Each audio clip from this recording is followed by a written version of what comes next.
Bonjour, bonsoir, ça va? Parlez-vous français? Por que esse francês no começo de uma aula de literatura? Porque hoje nós vamos perceber o quão importante a França foi para esse novo movimento literário que nós vamos estudar agora, que é o realismo e o naturalismo, né? São o realismo e o naturalismo. Por que eu falei e são? Porque a gente considera o naturalismo um desdobramento do realismo.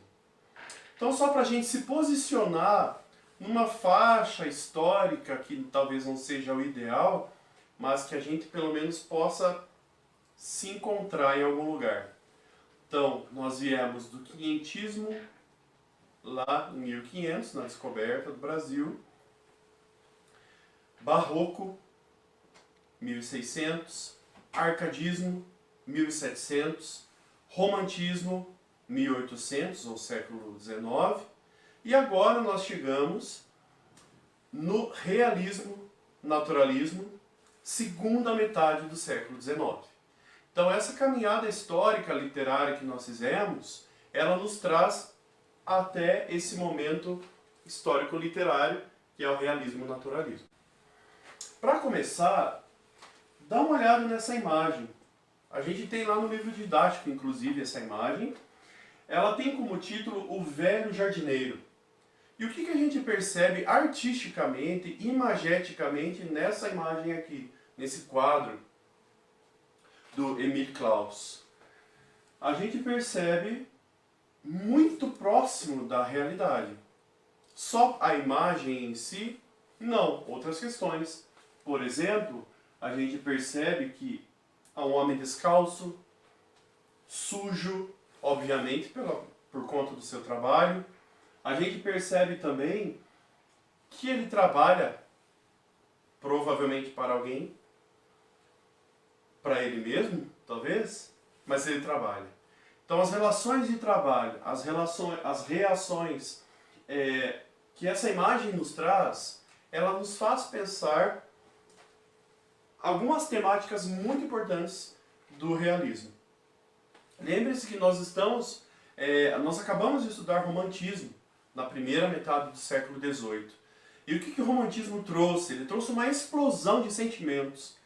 Ele trouxe, além dessa questão das emoções individuais, a questão da tradição, a questão da burguesia e a nova cara que a segunda metade do século XIX trouxe, principalmente por conta dos efeitos da Revolução Industrial, não admitem mais uma leitura de mundo pela visão romântica, das emoções, do ideal, da fuga, da subjetividade apenas. Agora nós precisamos de uma nova leitura de mundo. E o realismo vai fazer isso. Então nós estamos falando da segunda metade do século XIX e nós estamos vivendo aquele momento dos efeitos pós-revolução industrial, que são principalmente a urbanização, né? Ou seja, a potencialização das cidades, principalmente por meio da industrialização. A gente vê o avanço tecnológico e científico, então tanto as ciências quanto a tecnologia avançando e evoluindo de uma forma muito intensa. Vemos também alguns desenvolvimentos mais profundos de algumas correntes filosóficas que vão influenciar o pensamento e as ideias do realismo-naturalismo. Essa nova realidade que a gente está falando aqui, ela traz, obviamente, novos conceitos, novas visões, novas formas de ver e compreender e entender e analisar o mundo que nos cerca. Como essa realidade que nós estamos vivendo hoje. Como esse contexto que nós estamos vivendo hoje. Né? Quando que eu imaginei que eu iria estar dando uma aula virtual para uma turma virtual que eu já conheci pessoalmente, que eu convivia com vocês? Né? Então, essa nova realidade faz-nos reinventar, faz a gente repensar quem nós somos, quem é o outro, que relação nós temos uns com os outros, como que vai ser depois disso tudo. Então, todas esses novos desafios, eles também nos fazem novas pessoas. Por isso, a gente tem uma quebra nas artes, na visão que se tem a respeito da sociedade e na forma como isso se manifesta. Racionalismo e objetividade vão vir meio que em oposição àquela questão de fantasia do romantismo e a questão da subjetividade. Então, para o realismo e naturalismo, para essa corrente literária que nós estudamos agora, esses dois pontos são essenciais para a gente entender as obras literárias que, inclusive, nós vamos ler. Tudo bem? Bom, eu não sei como vai chegar essa imagem para vocês aí, espero que um pouco menos distorcida, mas também tem no livro didático que vocês podem procurar essa imagem na internet. Como que é o nome desse quadro aqui? O nome dele é A Vista de Londres sobre os Telhados, do Gustave Doré. Então, essa imagem aqui retrata alguém que está lá em cima, né, numa perspectiva aqui, olhando para lá, e o que ele percebe? Ele percebe praticamente como se fosse no fundo das fábricas, as famílias, e cada quadradinho desse aqui é uma família morando num cubículo. Depois vocês podem olhar com calma aí a fumaça das fábricas, a quantidade de pessoas, esse aperto, esse boom que trouxe a Revolução Industrial. Esse quadro ele retrata a leitura que um artista, um pintor fez de sua época. E como será que então os escritores olhavam para tudo isso? Bom, a gente está entendendo o realismo na história, para daí a gente enfatizar nas características literárias, tudo bem? Então, ó, vai anotando suas dúvidas aí, a gente vai fazer uma reunião virtual, você vai poder perguntar, tirar dúvidas. Essa aula vai ser gravada, vai estar disponível a vocês, para vocês assistirem, voltarem, etc. Vou disponibilizar o PowerPoint também para vocês. Qualquer dúvida que vocês tiverem, vão anotando, vão pensando, vão refletindo, beleza? Continuando. Então, a gente está falando de um contexto em que o êxodo rural foi muito forte, né? Então, a migração do campo para a cidade em busca de emprego, em busca de uma nova oportunidade de vida, em busca de talvez uma nova chance. E por outro lado, a gente pensa assim, como assim uma nova chance? Na verdade, eles não tinham muita opção. Porque se a gente está falando de indústrias, de urbanização, o campo meio que foi ficando para trás, meio que foi ficando subjugado. Então, o modo de vida e as relações, principalmente de sobrevivência no campo, eram bem complicadas. Então, era menos pior ir para a cidade, trabalhar muito, ganhar pouco, ficar doente de tanto trabalhar nas indústrias, mas pelo menos era uma chance de sobrevivência, né?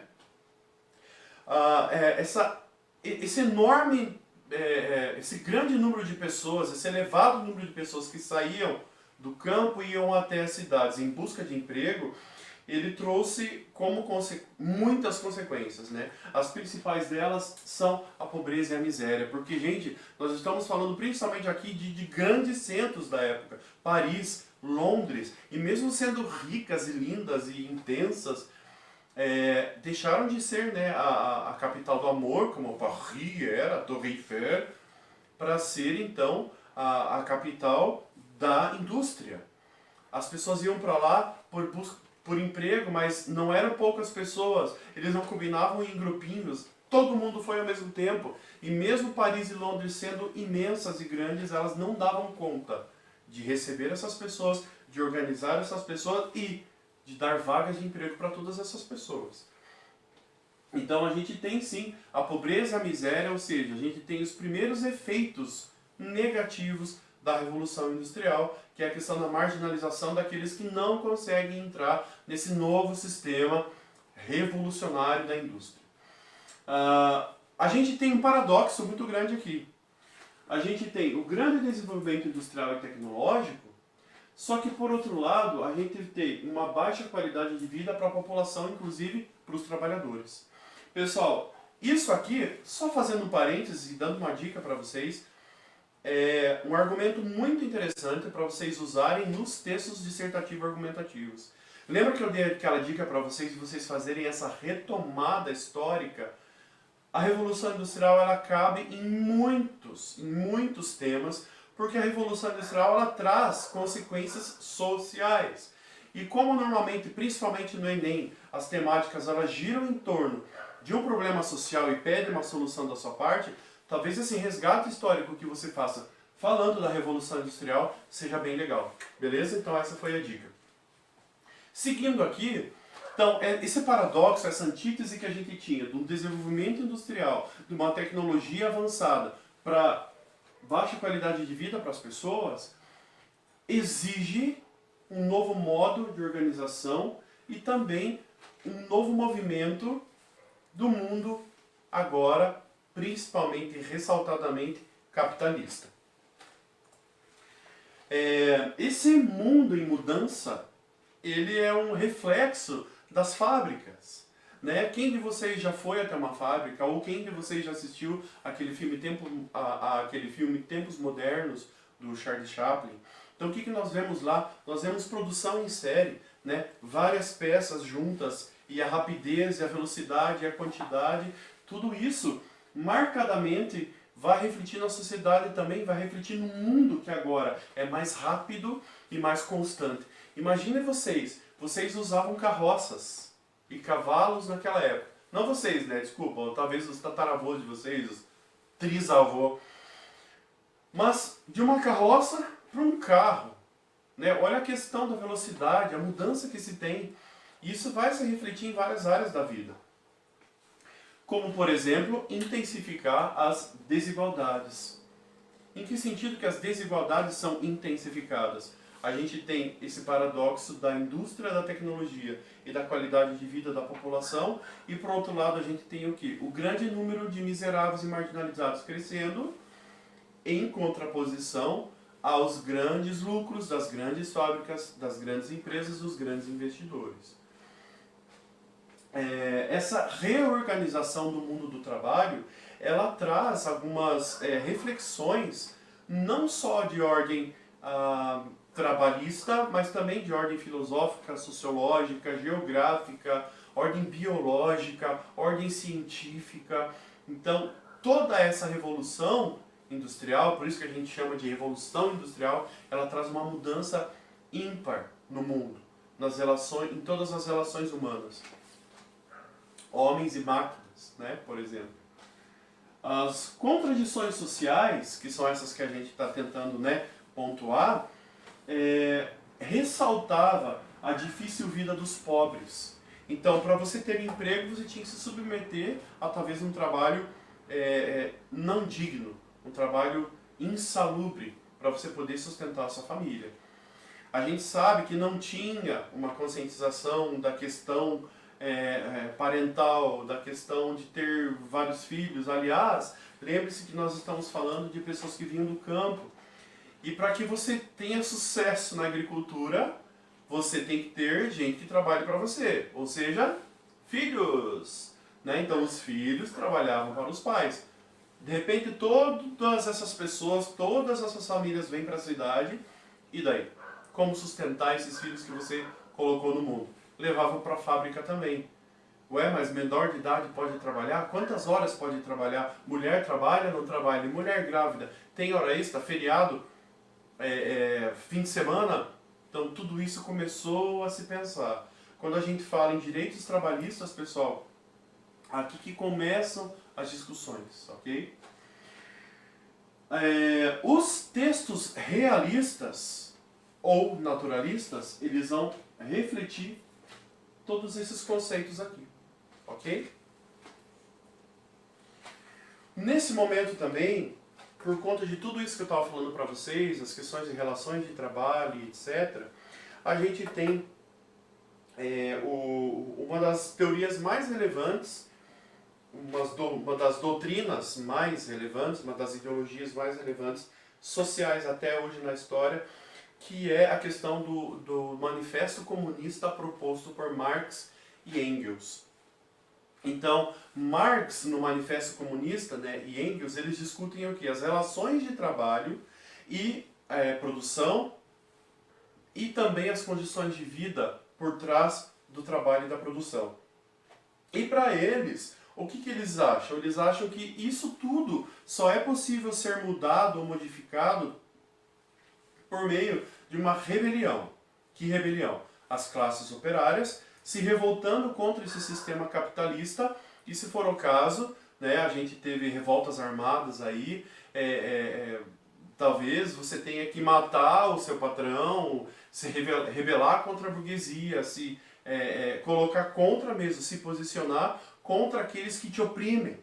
Então o alvo aqui, segundo Marx e Engels, deve ser, naquele momento, principalmente a burguesia, porque a burguesia tinha o poder econômico e também tinha o poder estatal. Ou seja, era a burguesia que oprimia o proletário.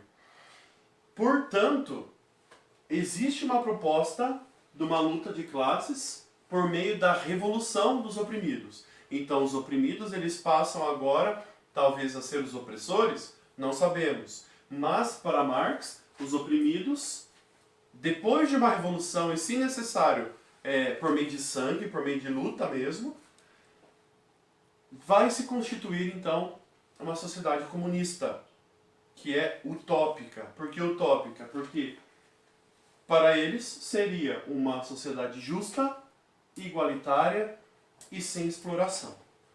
Qual é o grande tropeço de Marx, segundo alguns estudiosos? Existe uma relação proposta por Marx na relação valor-trabalho. Então, na verdade, assim, existe uma ideia de que o trabalho tem valor. Por exemplo, se eu vou pintar um quadro, eu fico o dia inteiro pintando aquele quadro passa a ter um valor. Na verdade, as coisas em si não têm valor. Né? Qual é o valor dessa jaqueta? Essa jaqueta em si não tem valor. Qual é o valor dessa agenda? Do trabalho que eu coloquei para fazer essa agenda? Não existe. As coisas não têm valor em si. Quem é que dá valor às coisas? O homem. Então, o homem é que dá valor às coisas. Né? As coisas passam a ter valor porque o homem dá valor para as coisas. Ou seja, quando a gente fala em capitalismo, uma das consequências do capitalismo é o lucro, ok? Mas a questão de valor, quem coloca é o homem. Ou seja, o problema do capitalismo, do comunismo, do socialismo, de qualquer ismo da vida é o humanismo. Ou seja, é o homem. Vocês acham mesmo que uma sociedade em que tenha homens, e eu estou falando aqui humanidade, né? Homens e mulheres, me entendo bem quando eu usar esse vocábulo, vocês acham que realmente onde a humanidade estiver vai ser justo, igual e sem exploração? Isso é utópico, né? Infelizmente. Mas então por que é tão importante falar disso nesse momento? Porque foi em 1846, foi nesse momento, na segunda metade do século XIX, no momento da Revolução Industrial, que nasce a literatura, a arte realista, e em especial a literatura realista naturalista. Ok? Então, alguns aspectos do realismo. Primeiro, é muito importante vocês lembrarem que a gente sai da subjetividade do romantismo e passa para a objetividade do realismo. Tá? Então lembrem-se disso. Realismo, objetividade. Em que sentido? Bom, uma visão não ufanista, não fantástica, não ideal. Lembra quando nós estudamos Iracema, o Guarani, os índios ideais? Né? Então não é esse ideal de personagem, esse ideal de herói, de nação, de mundo. É uma visão objetiva, ou seja, uma visão crua, nua e crua, alguns dizem, né, da realidade. Os problemas sociais, políticos, econômicos e psicológicos, eles explodem nos livros realistas e naturalistas. Eles não são maquiados ou maniqueizados por uma visão romântica ou utópica da realidade, né? Acabei de falar da utopia do comunismo. Mas os problemas sociais eles são escancarados, os problemas políticos, econômicos, psicológicos, são escancarados nas obras realistas. Então, a obra realista, ela tem uma faceta muito interessante, porque ao mesmo tempo que ela é pesada, ela é melancólica, ela é fleumática, ela também é irônica. Então, por exemplo, você lê Machado de Assis, fazendo algumas denúncias sociais, algumas análises comportamentais da sociedade de alguns personagens ali, mas você dá risada, porque você talvez se identifica com aquele problema moral que aquele personagem tem, né? Então, ao mesmo momento que você leva um tapa na cara, você leva uma cocequinha na barriga para dar risada. E a literatura realista, ela traz a questão do cientificismo e do materialismo muito forte, né? Então, o materialismo na questão de corpo, de matéria, de biologia, né? Por exemplo, me vem na cabeça agora muito forte Memórias Póstumas de Brás Cubas. Então é um defunto que conta a sua história. É um defunto autor, né? A gente sempre diz que não é um autor defunto, ou seja, o cara escreveu o livro e morreu. Ele morreu e depois escreveu o livro. Então a gente está falando aqui de um defunto, de um corpo, né? Então esse materialismo que vem fazer discussões até científicas é a proposta do realismo naturalismo, ok? Então lembre-se, objetividade, visão da realidade, uma visão crua da realidade, os problemas são escancarados, cientificismo e materialismo. Ok? Seguindo, pessoal, aquelas correntes científicas que eu estava falando para vocês, algumas delas lá no começo, outras como a questão do comunismo, as correntes científicas e filosóficas mais fortes do realismo, isso é muito importante vocês lembrarem, quando vocês estiverem lendo as obras que a gente vai propor para vocês ao final, vocês lembrarem disso.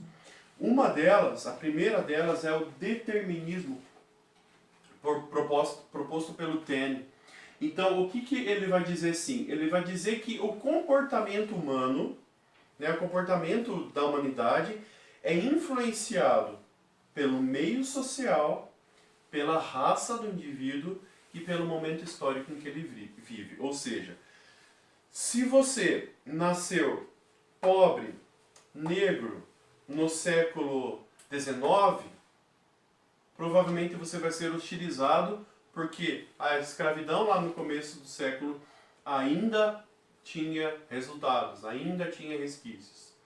Se você nasceu branco, rico, no século XXI, algumas relações já estão mais diferentes, algumas conquistas já foram feitas, ou seja, é meio bizarro a gente pensar que as pessoas elas são determinadas, que o destino das pessoas é determinado pelo meio social, pela raça e pelo momento histórico no qual ela viveu. Né? É meio desesperador você pensar isso. Né? As pessoas elas têm oportunidades, elas têm chances de mudar de vida, sim. Né? Não é porque você nasceu assim que você vai morrer assim. Não é porque você nasceu neste lugar que você vai morrer neste lugar. Não é porque você nasceu sob algumas condições que você vai morrer sob essas condições. Nós sempre devemos buscar algo melhor. Né? Sermos diferentes, buscar lugares diferentes, pessoas diferentes, nos dar oportunidades diferentes para mudanças de vida. Né? Então existe sim mudança, porém o determinismo do Taylor dizia isso aqui. A segunda corrente científica ou filosófica era a questão do positivismo do Comte. Talvez vocês tenham estudado na filosofia, na sociologia, mas o Comte ele vai dizer assim, que o único conhecimento válido é o conhecimento científico. E o homem e o mundo só podem ser explicados por leis naturais, por leis da física, por leis da química, por leis da biologia. Né? Então não existe nada além dessa questão científica. Isso também é um pouco frustrante para aquelas pessoas que acreditam que existe algo além da matéria. Né? Por exemplo, quem é que explica sei lá, vamos usar um um exemplo que as pessoas usam muito assim no dia a dia, a questão do sexto sentido, ou seja, de você achar uma coisa, de você prever alguma coisa, ou achar que alguma coisa vai acontecer e aquilo acontece. Ou coisas que você não esperava que acontecesse na tua vida e que não tem uma explicação científica para aquilo. Coisas que aconteceram com você, assim, que a ciência não tem como explicar. Então, a gente sabe que existem coisas além da ciência, né? Existe mundos além desse mundo visível aqui, né? Existem lugares diferentes desse aqui. Então, esse positivismo influenciou muito a literatura realista. E a terceira corrente científica e filosófica é o darwinismo, né, do Charles Darwin, que ele vai principalmente ressaltar, aliás, a literatura realista faz isso, a questão da seleção natural. Né? Só os mais fortes sobrevivem. Então, como a gente está fazendo uma análise social, né, desse momento que a gente vive no mundo, infelizmente talvez seja verdade, né? Mas forte em que sentido? Só porque tem mais dinheiro? Ou forte é aquele que mesmo não tendo dinheiro e mesmo se matando de trabalhar ainda é feliz? Será que o dinheiro ele compra felicidade ou será que o dinheiro traz felicidade? Ou seja, é possível que um pobre seja feliz? Então todas essas questões a gente fica pensando a partir disso, né? Dessa questão da seleção natural e principalmente da questão de os seres mais adaptados ao meio têm chances de sobreviver. Então vejam que é uma visão natural.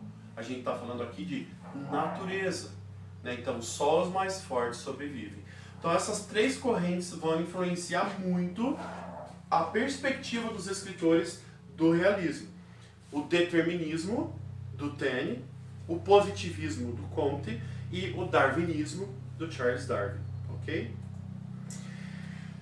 Ainda alguns aspectos do realismo, a gente já está caminhando para o final, então vamos pensar o seguinte. Quando a gente fala em romance, eu já ensinei para vocês, nós não estamos falando de algo bonitinho, fofinho. Então algo que é romance, a gente está falando do que? De um livro. Né? Então, romance.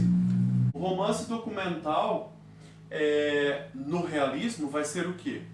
Vai ser um romance, ou seja, vai ser um livro que não necessariamente só vai criar uma historinha bonitinha. Quando a gente fala no romance literário, a gente tem uma história inventada, mas um romance documental é uma história só simplesmente inventada?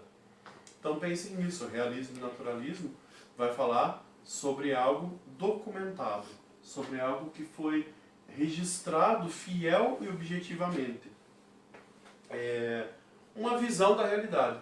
É como, pessoal, se você, sei lá, você fosse até uma praça, até um centro de uma cidade, até o centro de Irati, tirasse uma foto daquele boom daquele centro, principalmente quando sai o 600ão do governo, né, que o povo vai lá sem máscara e tudo, e você faz uma análise daquela foto. Então vejam que tem que ser uma análise realista, fiel e objetiva da realidade. Então quando nós falarmos do realismo e do naturalismo, lembre-se disso, tá? É uma análise objetiva, fiel da realidade. Por isso que a gente diz que os romances do realismo são romances documentais. Além dessa análise, a gente vai falar também das causas e consequências dos problemas sociais.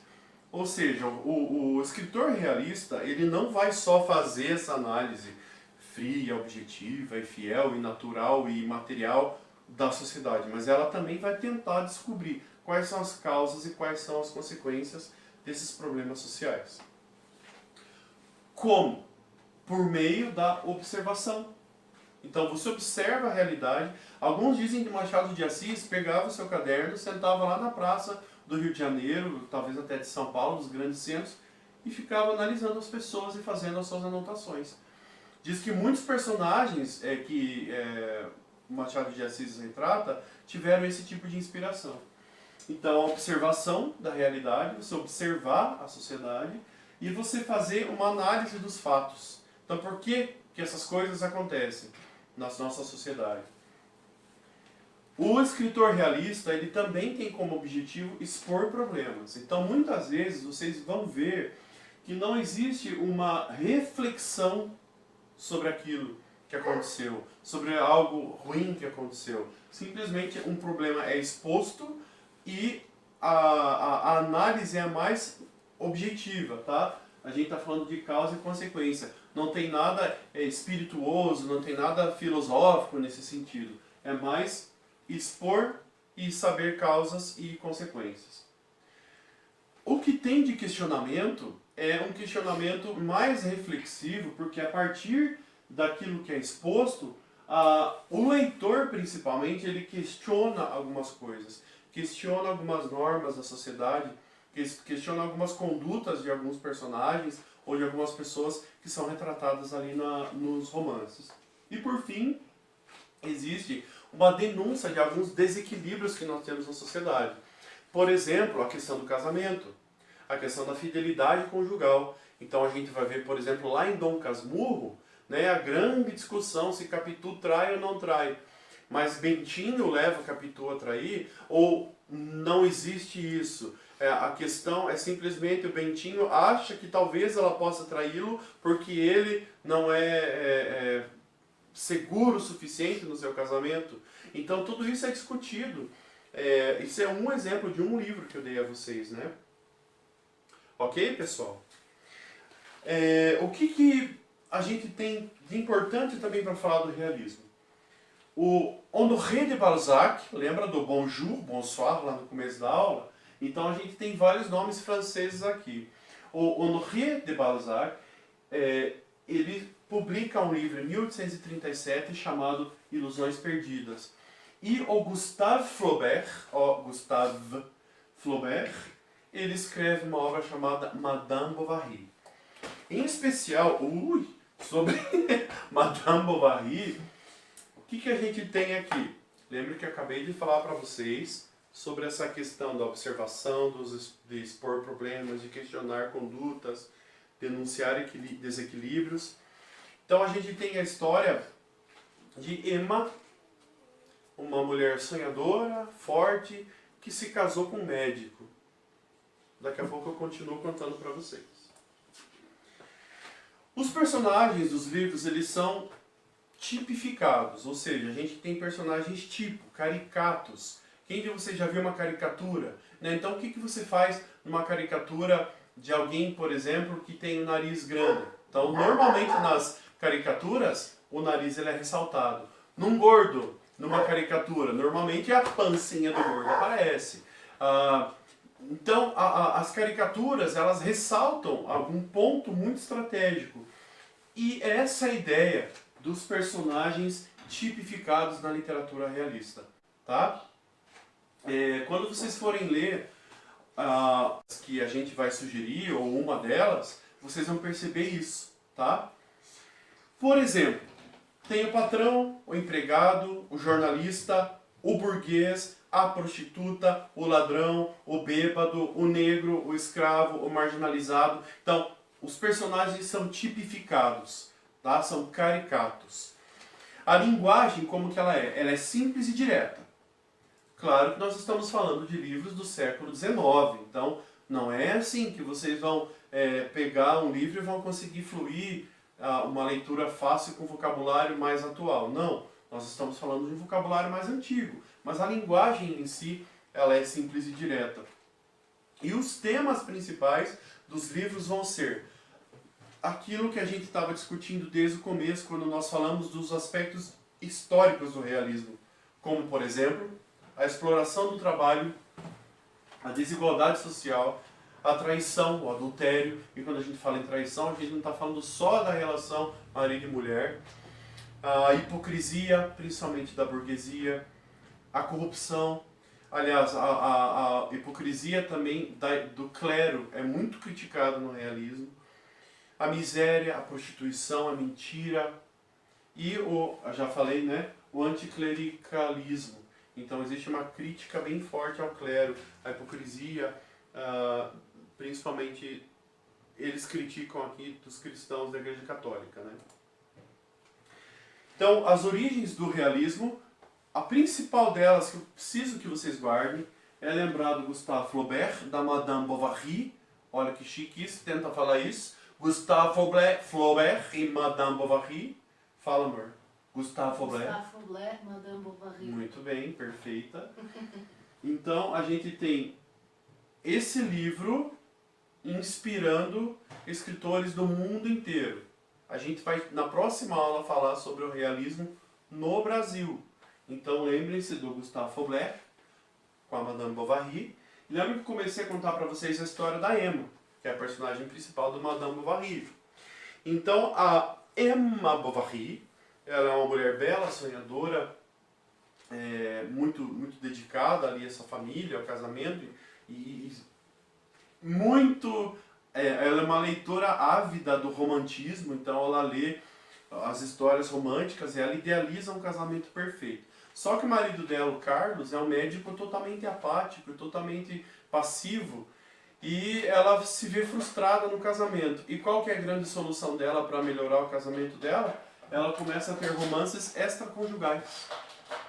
Então ela se relaciona com vários homens e mesmo assim ela não consegue se preencher.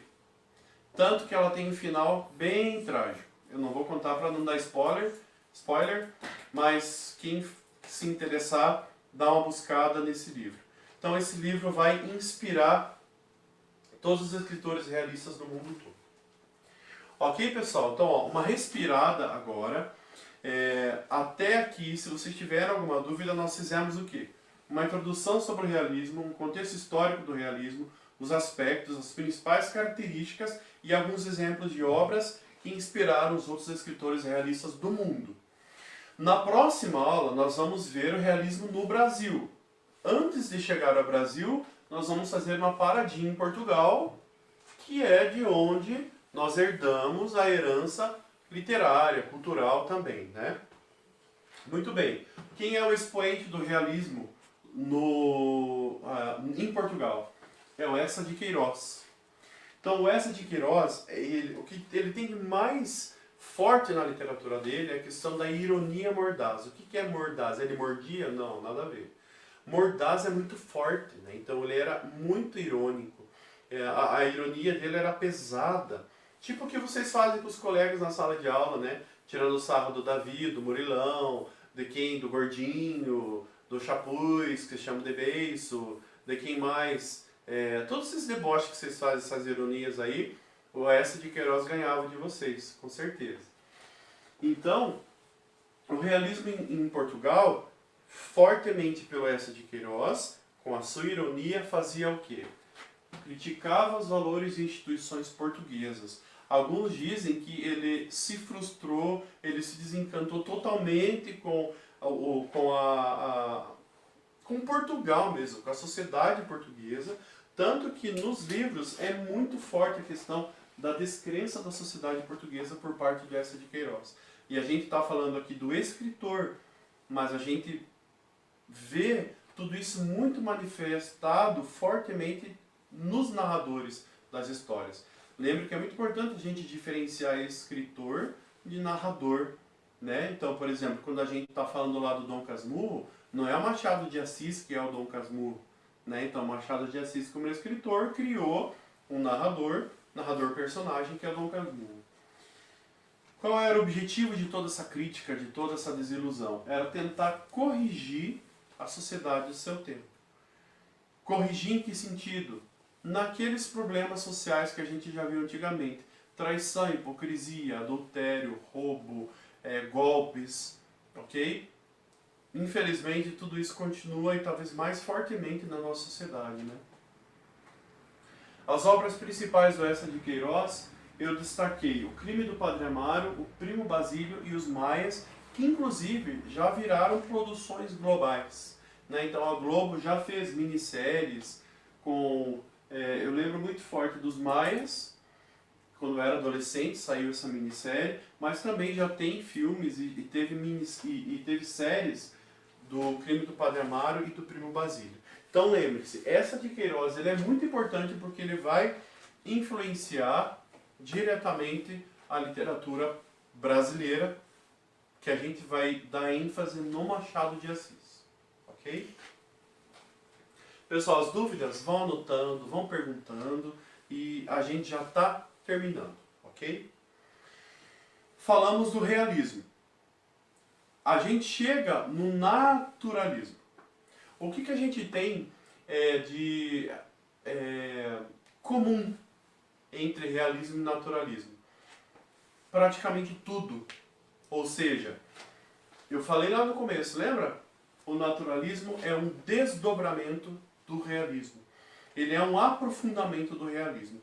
Ou seja, alguns dizem que o naturalismo é o realismo mais forte, mais intensificado, mais cruel, com uma análise mais crítica, mais profunda, mais pesada do que o realismo fazia. Ou seja, existe um radicalismo mesmo. Então, os livros naturalistas são radicais. Para vocês terem uma ideia, um dos livros que eu vou sugerir para vocês lerem chama-se O Cortiço.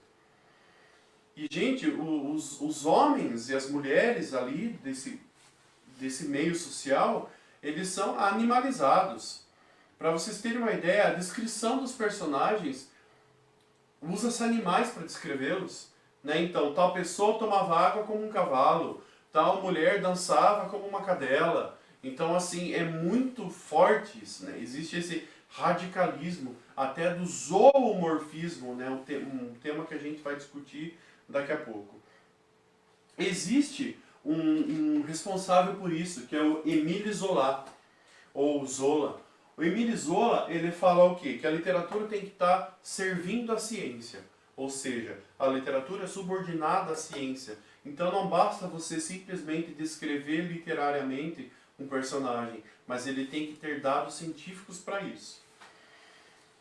Portanto, a proposta do Zola é que o ser humano, olha só, essa expressão que a gente usa muito hoje, né? O brasileiro precisa ser estudado. Émile Zola, lá no século XIX, 1850, ele já disse que o ser humano é um caso a ser estudado. O ser humano é um caso que precisa ser estudado. E assim, ele escrevia os livros dele e propunha que os escritores naturalistas também escrevessem. Ou seja, lembra que a gente falou que o realismo é um romance documental, o naturalismo vai ser um romance experimental. E o que tem a ver experiência com ciência? Tudo. A experiência, a base da ciência é a experiência, né? Você experimenta, tem um resultado, tem dados. Então, da mesma forma, o escritor naturalista planeja as suas obras, planeja os seus personagens para que o livro seja um experimento. E a partir daquele experimento, o homem seja analisado, né? A humanidade seja analisada. E se discute principalmente isso aqui, ó, que eu preciso que vocês guardem. O comportamento humano sob as leis da natureza. Ou seja, o que as pessoas fazem é determinado pela biologia, pela genética, pela natureza. Então, se as pessoas agem, elas agem por instinto. E para os naturalistas, os homens vão sempre agir pelo instinto. Isso aqui tem base em Freud, né? Ou Freud tem base nisso. Quando Freud divide o homem em id, ego e superego, né? Instinto, razão e aquilo que controla tudo, no naturalismo o que vai mais importar é a questão do instinto. Né? Então o instinto está acima do ego e do superego.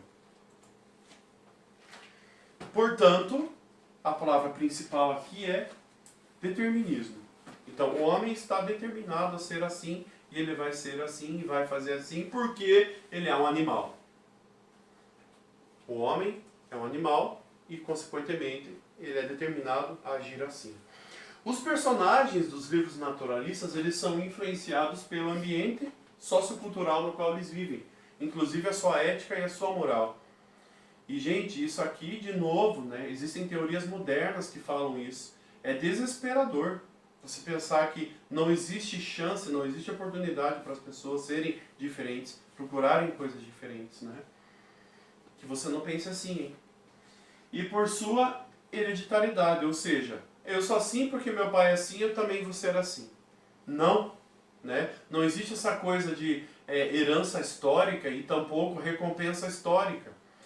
Não é porque meu avô matou alguém há 3 séculos atrás que agora eu vou ter que pagar por aquilo que ele fez.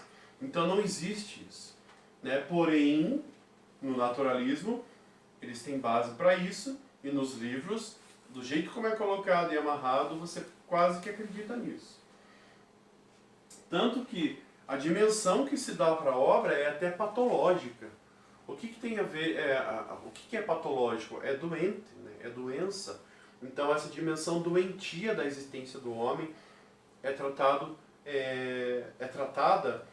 lá com as ações dos personagens. Tem um livro, se você se interessou por essa questão pesada do naturalismo, que se chama Germinal, do Zola, do Émile Zola. Tem um pedacinho dele lá na página 292 do livro. Se você quiser ler um trechinho para você conhecer, faça isso. Então, pessoal, nós ficamos por aqui, ok? Como sugestão de reforço de tudo isso que eu falei para vocês, eu sugiro algumas atividades que estão lá no livro. Se você quiser tirar foto, anotar o que está aqui, mas é só você pegar o livro didático lá a partir da página 282 e ir folhando ele, onde tiver atividade você faz. Então, páginas 287 e 288, a introdução do realismo. 290 e 291, as origens do realismo. 292 e 293 vai tratar dos aspectos do naturalismo. 296 e 298, essas páginas vão falar do naturalismo em Portugal. E a página 300 e 301, o realismo de Eça de Queiroz. Então eu deixo com vocês, deixo como sugestão de atividade para reforçar aquilo que a gente trouxe aqui. As suas dúvidas a gente vai conseguir conversar no Meet, você vai poder perguntar e questionar. E pessoal, para a gente terminar essa parte do realismo e naturalismo, eu deixo como reflexão para vocês essa frase do Machado de Assis, que é o escritor que nós vamos estudar na próxima aula, Realismo no Brasil. Olha só que interessante. Digo-lhe que faz mal, que é melhor, muito melhor, contentar-se com a realidade. Se ela não é brilhante como os sonhos, pelo menos ela tem a vantagem de existir. Isso, pessoal, é o mais puro pensamento realista naturalista. Então, o realista naturalista, ele não está muito interessado nos sonhos, nos ideais, mas sim na realidade. E ele defende tanto a realidade que ele diz assim: a realidade pode não ser tão bonita quanto o sonho, mas pelo menos ela já existe. Ok? Então, isso enxuga a nossa aula, enxuga os ideais realistas, naturalistas, e nós estamos falando do Machado de Assis. Beleza? Pessoal, muito obrigado, até a próxima.